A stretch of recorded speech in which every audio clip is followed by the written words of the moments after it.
Bismillahirrahmanirrahim. Alhamdulillahilladzi ghamara al-ibada biladhaifih wa ammara qulubahum bi anwarid dini wa wadhaifih allati tanzilu an arsil jalali ila sama'id dunya min darajatir rahmati ihda awatifih فرق الملوك مع التفرد بالجلال والكبرياء بترغيب الخلق بالسؤال والدعاء فقال هل من داع فأستجيب له وهل من مستغفر فأغفر له وباين السلاطين بفتح الباب ورفع الحجاب فرخص للعباد في المناجاة بالصلوات كيفما تقلب بهم الحالات بالجماعة والخلوات ولم يقتصر على الرخصة بل تلطف بالترغيب والدعوة وغيره من ضعفاء الملوك لا يسمعه بالخلوة إلا بعد تقديم الهدية والرشوة فسبحانه ما أعظم شأنه وأقوى سلطانه وأتم لطفه وأعم إحسانه والصلاة على محمد نبيه المصطفى ووليه المجتبى وعلى آله وأصحابه مفاتح الهدى ومصابيح الدجى وسلم تسليما أما بعد فإن الصلاة عماد الدين وإصام اليقين ورأس القربات وغرة الطاعات. Dengan nama Allah yang Maha Pemurah lagi Maha Penyayang. Segala puji bagi Allah yang meliputi hamba-hambanya dengan balas kasihnya dan meramaikan hati mereka dengan cahaya dan tugas-tugas agama. Tugas-tugas agama seperti sembahyang, membaca Al-Quran, puasa, itu tugas-tugas agama yang turun dari aras kebesaran ke langit dunia dari tingkat-tingkat rahmah, yaitu salah satu balas kasihnya. Salah satu di antara rahmat Allah Subhanahu wa ta'ala yang diberikan kepada hamba-hambanya adalah dalam hati mereka itu hamba-hamba tadi ramai dengan tugas-tugas agama, ramai dengan ibadah taat kepada Allah. Dia Allah berbeda dengan para raja,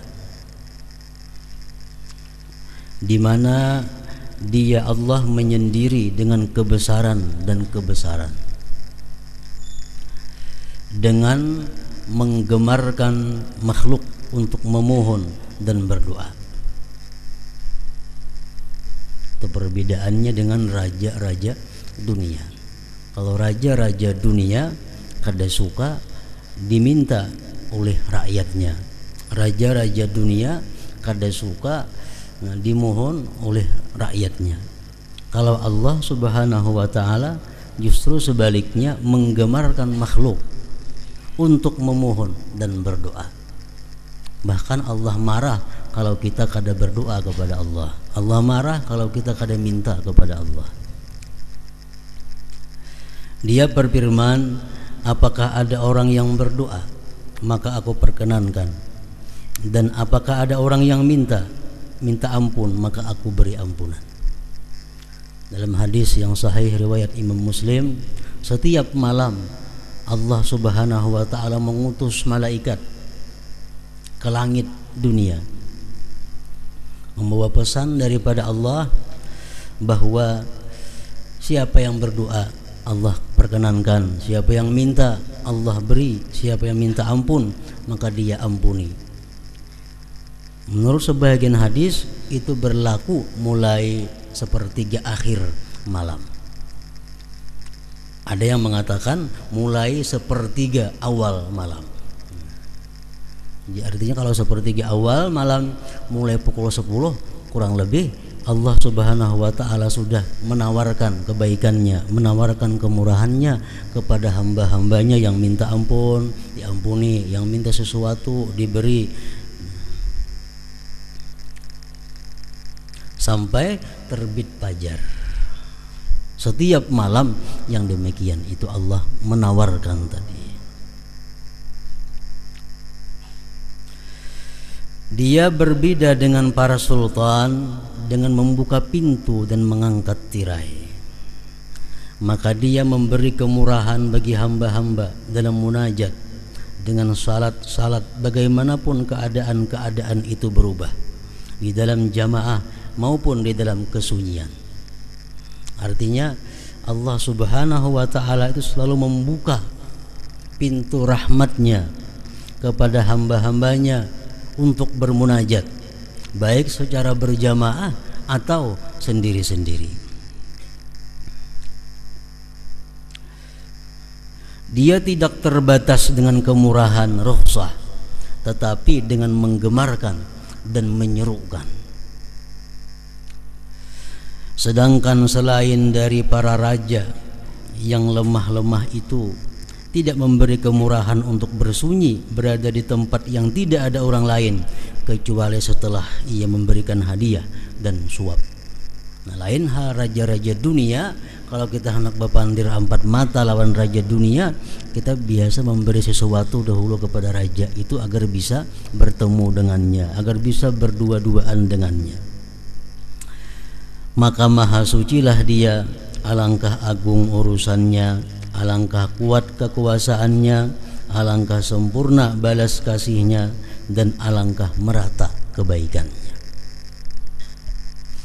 Artinya merata kebaikan Allah itu bukan hanya kepada orang yang beriman, tetapi orang yang kafir pun dalam dunia ini selalu dapat kebaikan Allah Subhanahu wa ta'ala.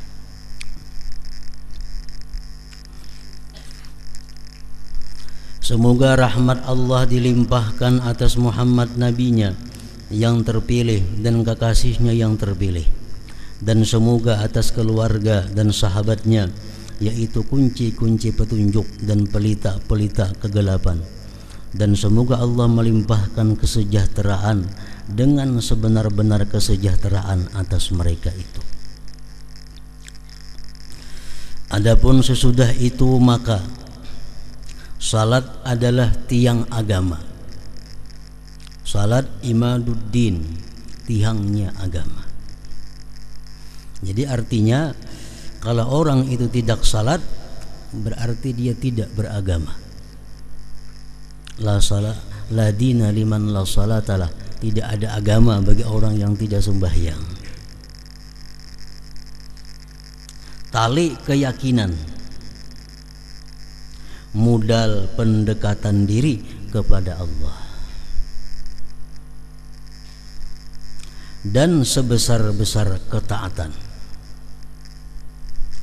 Kami telah menjelajahinya dalam pak fikih pada mazhab yang luas, sedang dan ringkas, pokok-pokok dan cabang-cabangnya, dengan berpaling dari perhatian yang banyak kepada cabang-cabangnya yang jarang dan peristiwa-peristiwanya yang menyimpang, agar menjadi perbendaharaan bagi mufti orang yang berfatwa daripadanya. Ia mencari pertolongan dan pegangan untuk berlindung dan kembali.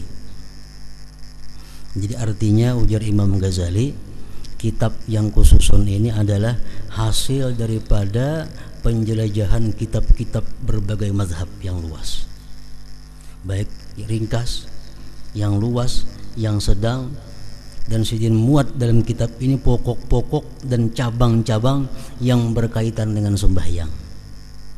Dan beliau kadang memuat kepada masalah-masalah yang jarang terjadi, itu kada Sidin buat. Nah, supaya kitab ini bisa menjadi pedoman, kitab ini menjadi perbendaharaan bagi orang yang berfatwa. Pada kitab ini kami menunjukkan apa yang mesti bagi orang yang berkemauan murid, yakni amal-amal zahir dan rahasia-rahasia yang batin, dan membuka secara rinci makna-maknanya yang tersembunyi mengenai pengertian khusyuk, ikhlas, dan niat. yaitu sesuatu yang tidak biasa berlaku dalam bab fikih.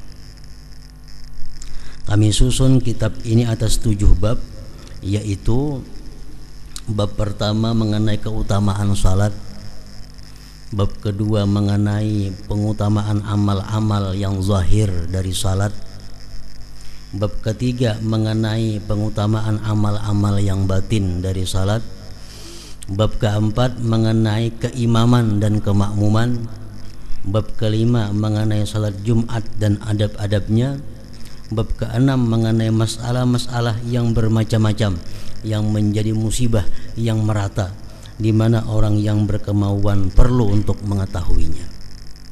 Bab ketujuh mengenai sunat-sunat dan lainnya.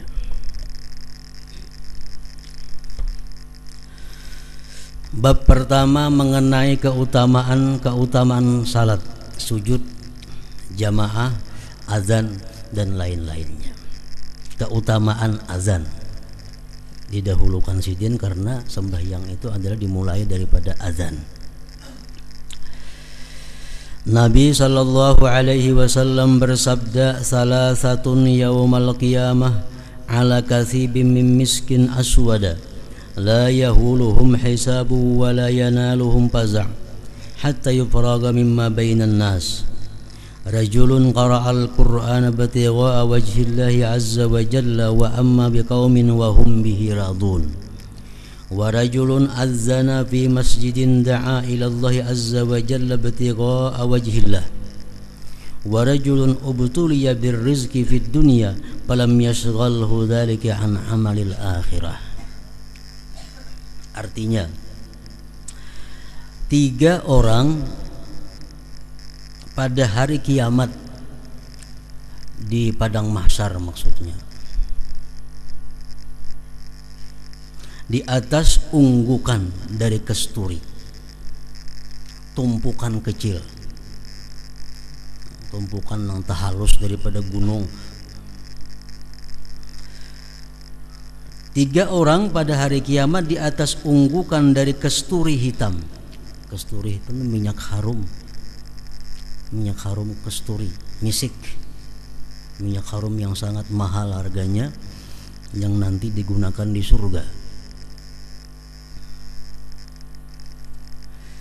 Mereka tidak diriputkan oleh perhitungan amal, kata dihisap, kata dihisap.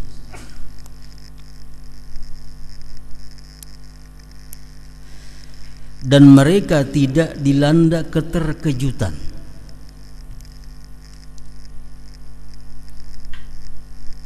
Sehingga selesai apa yang terjadi di antara manusia. 3 kelompok manusia ini, orang berada di atas tanah-tanah biasa, sedangkan mereka berada di tumpukan minyak wangi, misik di padang mahsyar. Yaitu pertama, seseorang yang membaca Al-Quran karena mengharap ridha Allah Azza wa Jal, ia mengimami suatu kaum dan mereka ridha kepadanya. Artinya orang ini suka membaca Al-Quran semata-mata karena Allah, dan dia jadi imam, dan makmum senang dengan dia.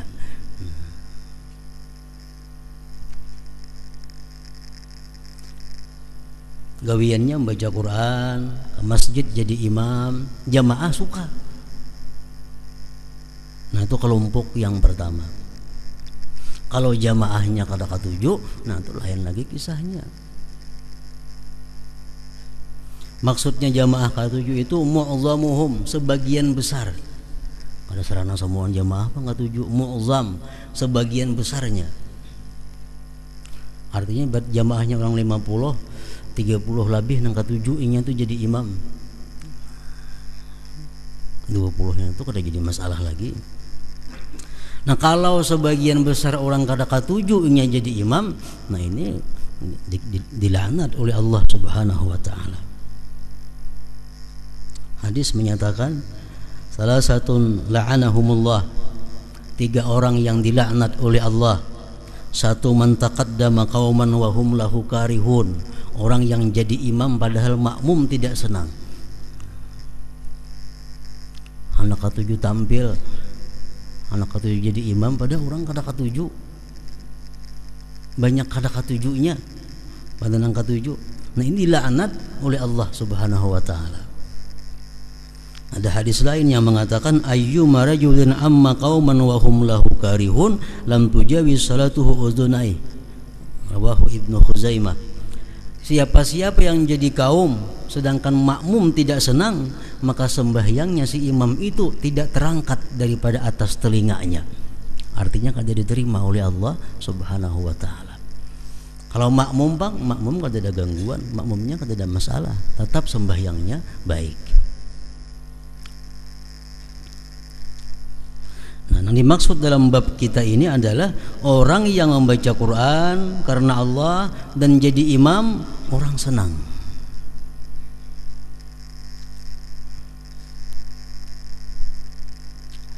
Yang kedua, warajulun adzana fi masjidin da'a ila Allah azza wa jal ibtigha'a wajhillah.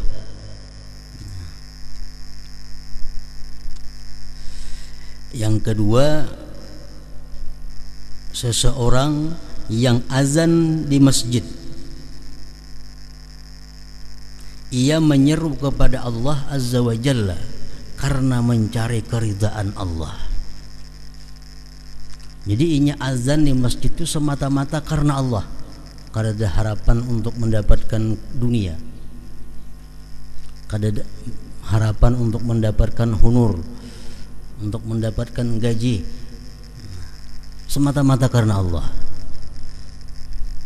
Orang nang gawiannya azan mau sekali-sekali itu kada bang, ini gawiannya muazin sampai waktunya bang, mungkin berapa kali sehari nya aja nang bang di masjid itu dilanggaran itu, dan semata-matanya karena Allah. Nah kalau ini orang ini mati kayaknya di padang mahsyar demikian tadi, dia berada di atas tumpukan wangi-wangian misik dan diriputkan dengan berbagai macam hisab-hisab. Yang ketiga, dan seseorang yang diberi cobaan dengan rezeki di dunia, namun rezeki itu tidak menyibukkannya dari amal akhirat. Orangnya hidup fakir, hidupnya serba kekurangan, namun sembahyang berjamaahnya kada pernah alfa, sembahyang sunatnya kada alfa, menuntut ilmunya kada alfa, selalu aktif, padahal orang ini rezekinya serba kekurangan. Nah, atau termasuk juga orang yang rezekinya serba kelebihan, banyak berisi dagangan, banyak berisi toko, banyak berisi perusahaan macam-macam, tapi sembahyang berjamaahnya kada ketinggalan, sembahyang sunatnya kada ketinggalan, menuntut ilmunya kada ketinggalan. Nah, ini orang nanti di akhirat kaina berada di tumpukan wangi-wangian tadi. Nah, jadi sambil menunggu Allah menghitung makhluk, sambil menunggu Allah menghisap manusia, dia berada di tempat wangi-wangian. Nah, tanpa diriputkan dengan hisab tadi. Dan seseorang yang diberi cobaan dengan rezeki di dunia, namun rezeki itu tidak menyibukkannya dari amal akhirat.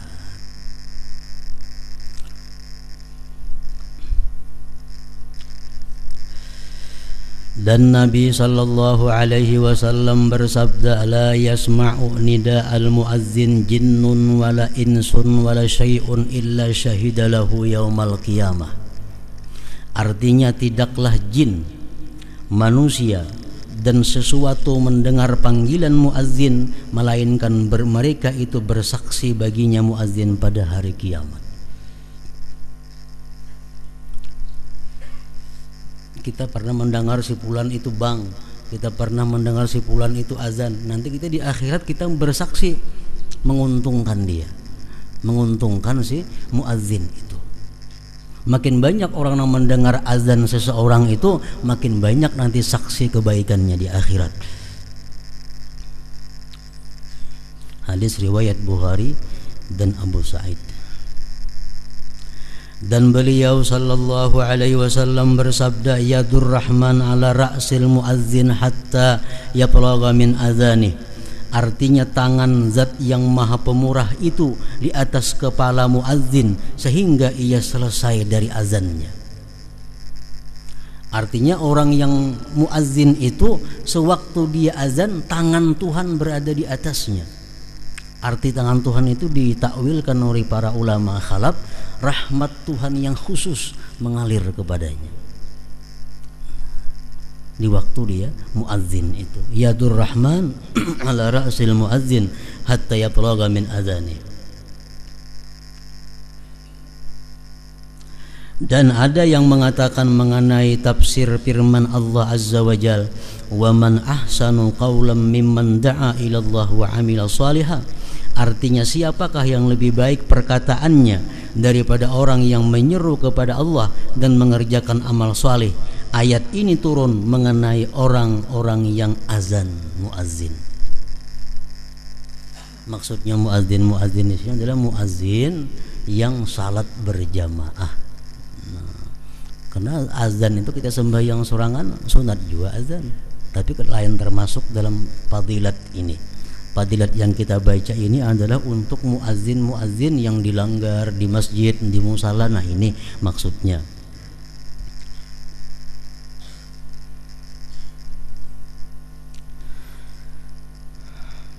Nah ulama fikih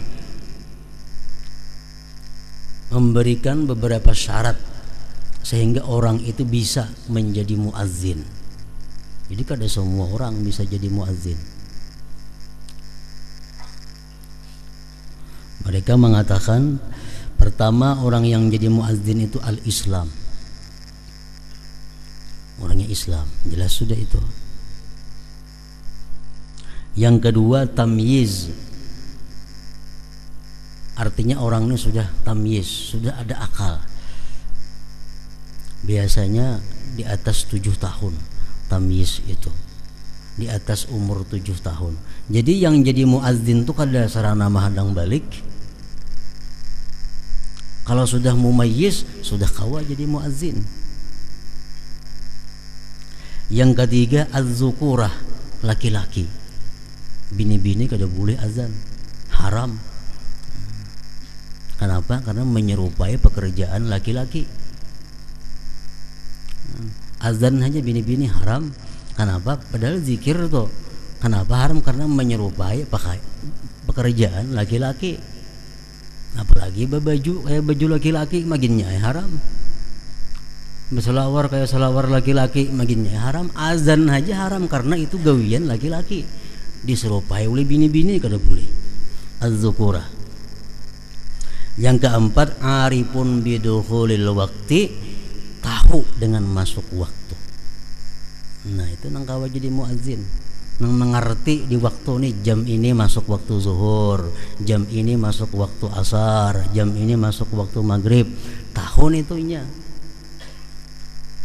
Nah jadi 4 macam itu syarat orang nang jadi muazzin.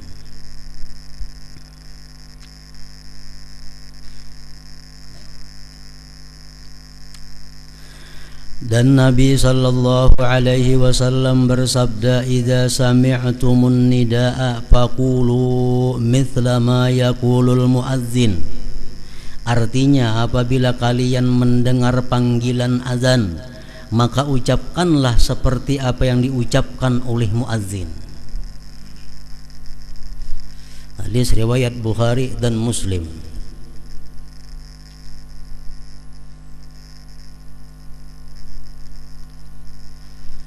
Maka ranjak kita banyak mendengar azan nih, di kota nih ya. Ada nang azan di hulu, ada nang azan di hilir, ada azan nang di situ. Nah mana-mana nang disahuti. Jadi semuaan itu baik disahuti. Cuma kalau kita menyahuti satu daripada itu gugur tuntutan. Gugur tuntutan. Kita dituntut untuk menyahut orang azan. Dimanapun orang azan itu disahut.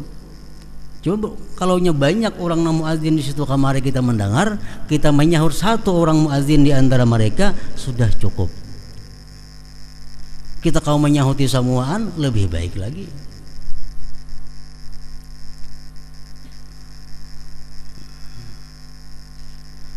Sesungguhnya yang demikian itu menirukan ucapan muazzin.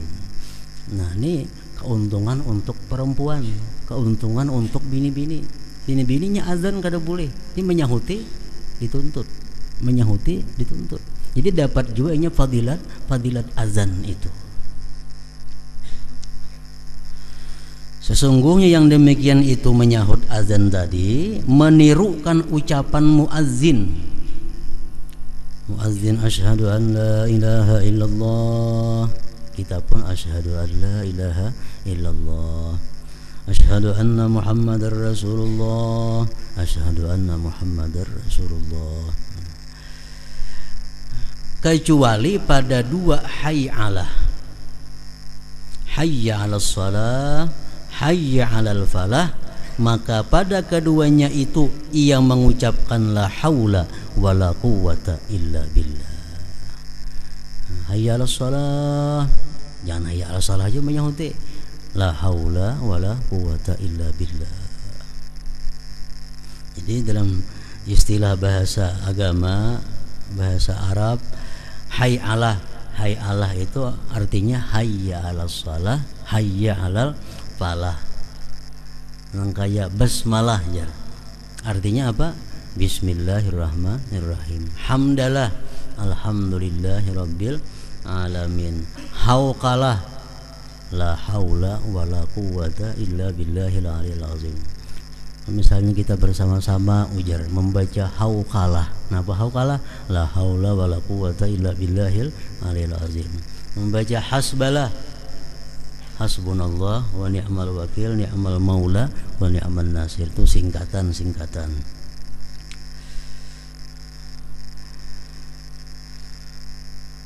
Artinya tidak ada daya dan kekuatan kecuali dengan pertolongan Allah. Dan pada perkataan ucapan muazzin waktu iqamah qad qamatis shalah, artinya salat telah berdiri, agar ia mengucapkan aqamahallah wa adamaha madamatis samawati wal ardh. Qad qamatis salatu qad qamatis salah, aqamahallah wa adamaha madamatis samawati wal ardh. Artinya Allah mendirikannya dan mengekalkannya selama ada langit dan bumi.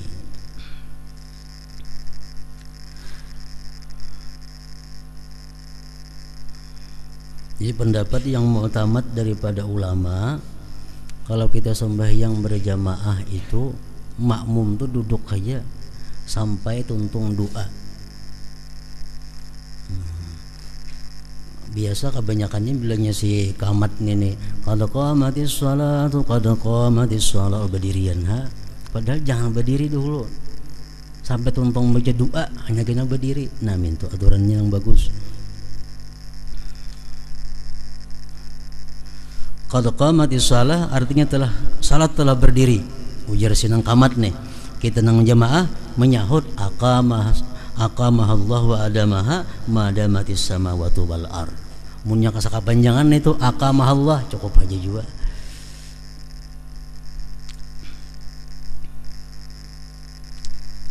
Dan ketika taswib itu ucapan as-salatu khairum minan naum pada waktu azan subuh. Itu khusus bang subuh aja, agar ia mengucapkan sadaqta wa barirta wa nasahta. Sadaqta, kamu benar, wa barirta, berbuat baik kebaikan, wa nasahta, dan memberi nasihat. Itu artinya as-salatu khairum minan naum. Jawabannya sadaqta wa barirta wa nasahta. Ketika selesai azan, ia mengucapkan Allahumma rabba hadhihi ad-da'wati tammah was-salatil qa'imah آتي محمدا الوسيلة والفضيلة والدرجة الرفيعة وابعثه المقام المحمود الذي وعدته إنك لا تخلف الميعاد. Artinya, wahai Allah Tuhan seruan yang sempurna ini, dan salat yang berdiri berikanlah kepada Muhammad akan perantaraan keutamaan dan derajat yang tinggi, dan bangkitkanlah beliau pada maqam yang terpuji yang telah engkau janjikan, sesungguhnya engkau tidak menyelisihi janji. Nah, ujar Rasulullah dalam hadis beliau, siapa membaca doa tersebut sesudah azan atau sesudah qamat, halat lahu syafaati, orang itu pasti dapat syafaatku kaina di hari kiamat.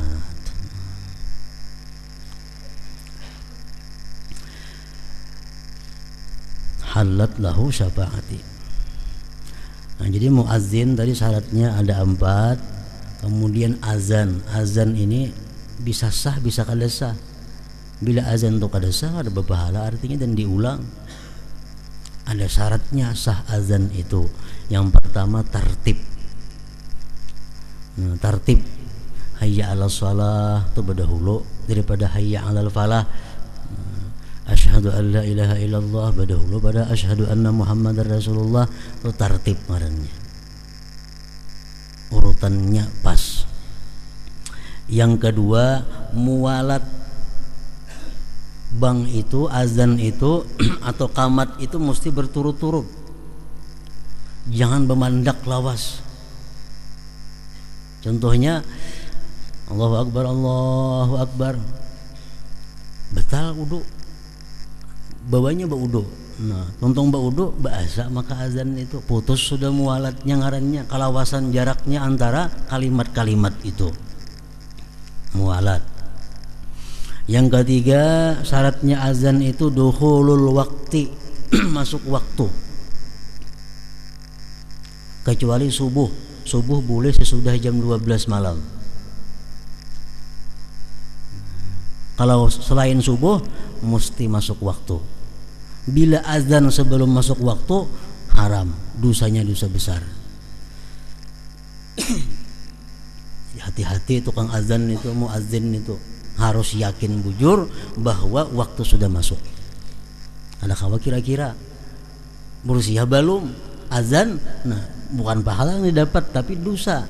Bahkan ulama mengatakan minal kabair, termasuk dosa yang besar. Dukhulul waqti, masuk waktu.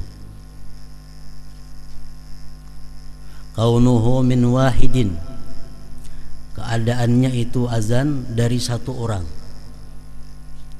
Azan itu saikong awal sampai tuntung saikong aja. Udah boleh bergantian separuh-separuh.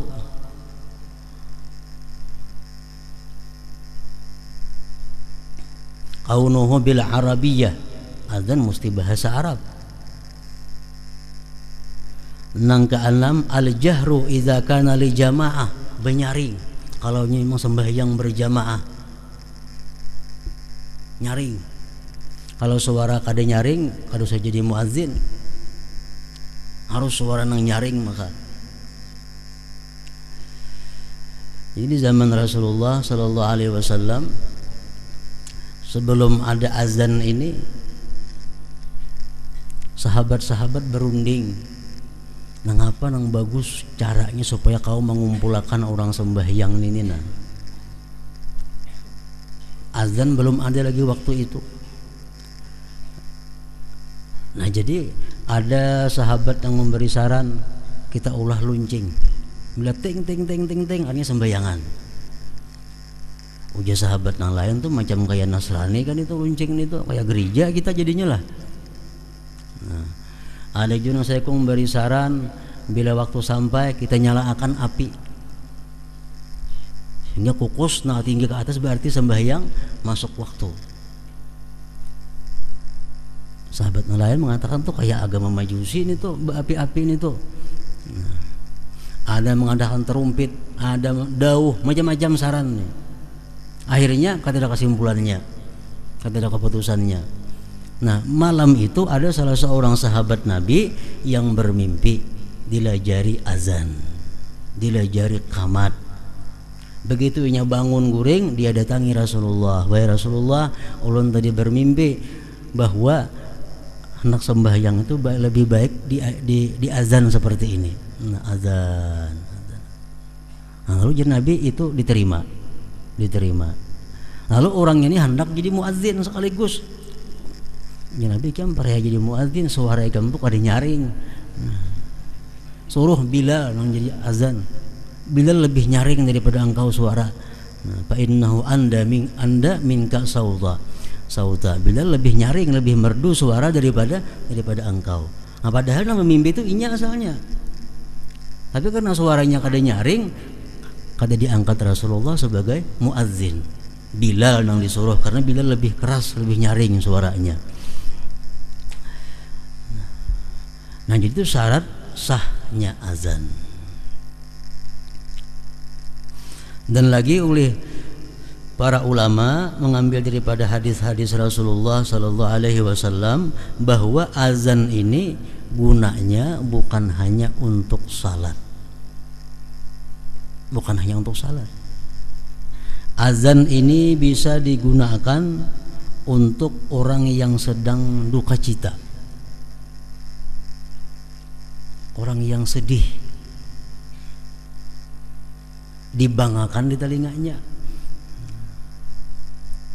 Bukan inya nang bang kada, orang lain suruh banggakan di telinganya itu. Nah, misalnya orang ini imbah kehilangan kah, imbah kematian kah, sedih, taungut menangis. Nah, banggakan di telinganya itu menghilangkan duka cita. Yang kedua, bang ini disuruh juga oleh Rasulullah dalam beberapa hadis beliau di telinga orang yang kesurupan. Orang yang kesurupan, bangakan. Kada usah bakamat, bang aja. Wal ghadban, orang yang sedang marah. Orang tuh nyari-nyari, bang saya kok ngerana di situ. Wal ghadban, ketika sedang marah. Wa man sa'a khuluquhu min insan aw bahimah. Dan sunat juga dibanggakan itu orang itu jahat perangainya, baik itu manusia atau binatang. Binatang, kuda misalnya kada kawa diatur penyipakan apa segala macam, banggakan di telinga kuda itu. Atau ada manusia nang akhlaknya kada baik, banggakan di telinganya. Masih kanak-kanak kira-kira itulah Tuhan alih dibanggakan di telinga tuh. Kanak-kanak minang alih diurus, banggakan di telinganya. Wa man sa'a khuluquhu min insan wa bahima. Wa indal harik, ketika kebakaran. Orang kebakaran tuh bang, jangan berarti lanjang bangnya. Ada jadi pajah apinya, tuang bang berarti lanjang. Musuhnya nang bang tuh baudo, menghadap kiblat, bapakayan baik, naik kas rumah bang, nah itu ini bang berarti lanjang, bebang hati apinya lagi. Nah, indal harik, ketika kebakaran. Itu bang aja kada usah kamat. Nah, kemudian menurut pendapat yang dhaif, pendapat yang lemah, sunat juga azan itu ketika mayat diturunkan ke kubur. Dhaif itu. Kalau yang mu'tamad kada sunat azan waktu menurunkan mayat ke kubur. Itu yang mu'tamad kada sunat. Yang sunat tuh kaulnya dhaif, pendapatnya dhaif. Tapi mau dipakai kada apa-apa, berdosa kada, baik aja. Ada tersalah kada. Misalnya ada orang mati masuk kubur, ada nang bang, itu kada tersalah. Ada aja pendapat yang membolehkan, cuma dhaif itu. Nah, kemudian lagi disunatkan bang lawan kamat. Kedua-duanya nang tadi semuaan azannya aja, kamat kada. Ada ini azannya sunat, kamatnya sunat. Khalfal musafir, di belakang orang musafir. Nah, artinya orang hendak bepergian. Nah, sunat itu bang lawan kamat, lawan kamat-kamatnya. Kemudian lagi yang sunat azan lawan kamat-kamatnya itu fi uzunil maulud, pada telinga anak yang baru lahir.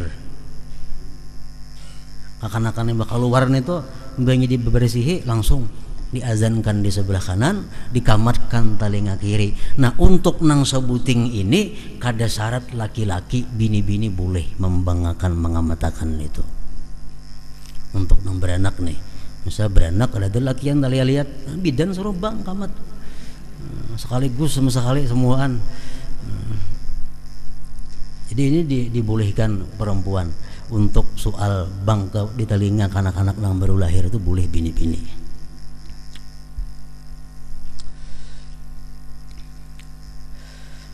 Sa'id bin Musayyab berkata, Sa'id bin Musayyab, boleh juga dibaca Sa'id bin Musayyib.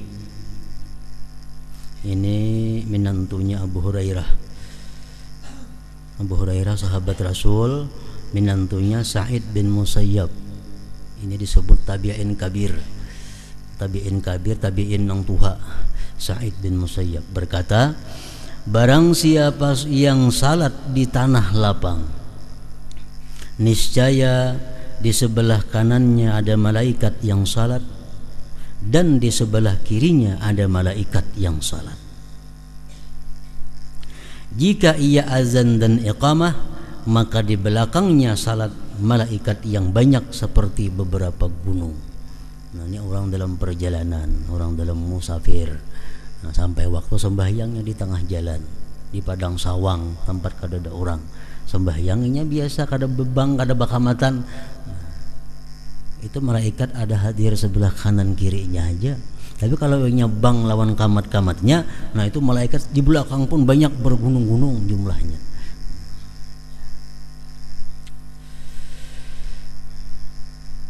Nah apabila kita sembahyang kita banyak mempunyai qadaan, itu cukup kita azan pertama aja, selanjutnya kamat aja lagi. Misal mangkada 5 waktu, bang dulu kamat zuhur gawi, kayaknya asar bang kamatnya aja lagi. Nah, sama lah kalau menjama, baik jama takdim atau jama takhir, azan cukup sekali, kamatnya 2 kali.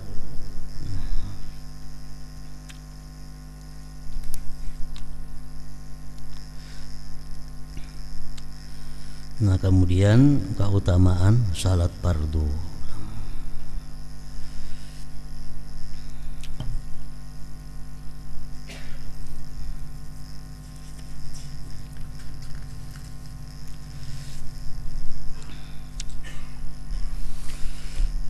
Afdalu dzikri fa'lam annahu la ilaha illallah Muhammadur Rasulullah, la ilaha illallah Muhammadur Rasulullah, la ilaha illallah Muhammadur Rasulullah, la ilaha illallah, la ilaha illallah, la ilaha illallah, la ilaha illallah, la ilaha illallah. Allahu Allah, Allahu Allah, Allahu Allah, Allahu Allah, Allahu Allah, Allahu Allah, Allahu Allah, Allahu Allah, Allahu Allah, Allahu Allah, Allahu Allah, Allahu Allahu Allah, la ilaha illallah Muhammadur Rasulullah, la ilaha illallah Muhammadur Rasulullah, la ilaha illallah Muhammadur Rasulullah, la ilaha illallah. Al-Fatihah. Ila Bismillahirrahmanirrahim. Iyyaka na'budu wa iyyaka nasta'in.